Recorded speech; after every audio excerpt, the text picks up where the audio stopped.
Hey guys, it's Courtney and welcome to day 3 of my Mother's Day card series.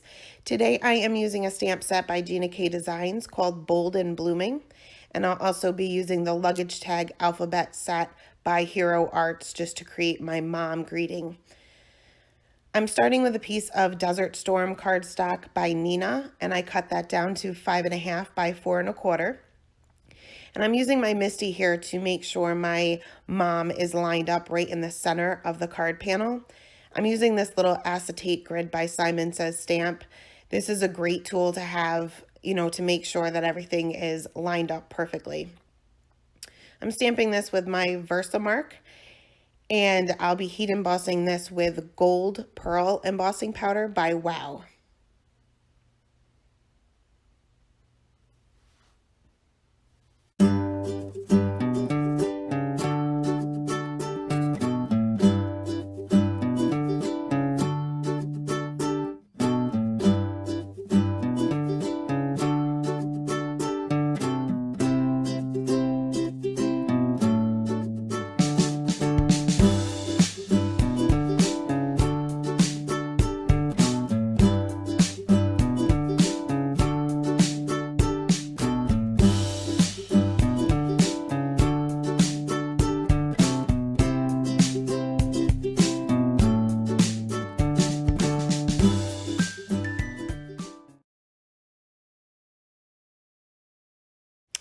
Next, I took the images from the Bold and Blooming stamp set, and these are actually mirror images, but if you have a tool like the MISTI, it's just easier to stamp both of them at the same time and make sure that they're perfectly lined up.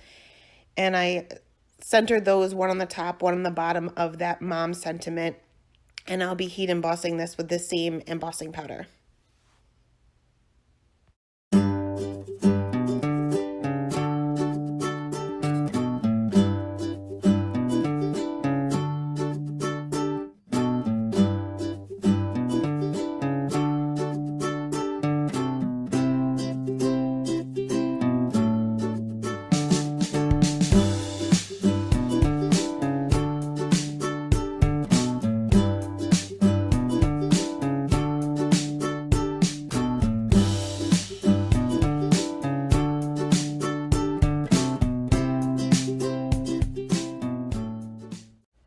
Once all that embossing powder was melted, I took a variety of colors of Perfect Pearls, and I'm going to be doing some painting basically with these colors. I've had these for years, they last forever.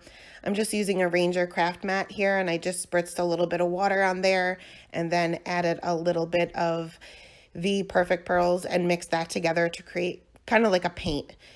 I'm using less water and more pigment in this case because I'm not working on watercolor paper. But when you add this over the embossing powder, the embossing areas will resist any color, so it's pretty easy to stay within those lines.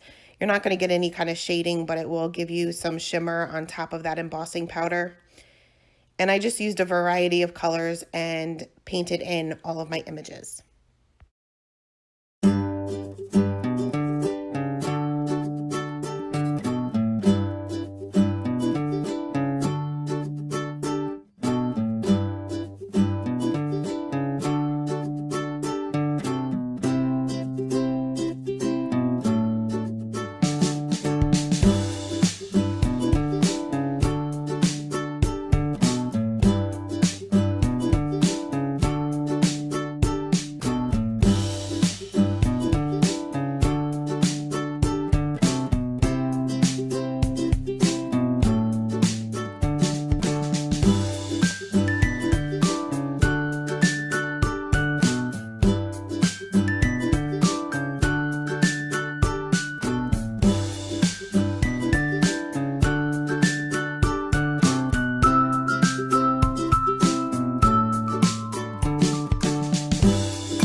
Once my painting was done, I went ahead and waited for that to dry and went over the entire panel with a clean paper towel just to lift up any of the areas that may have been sitting on the embossed image. And I debated on adding any additional items like sequins or Nuvo drops, but I decided to leave it as is. I adhered my card panel to an A2 size card base, and that was it. Thanks so much for stopping by, and stop back again tomorrow for day number 4.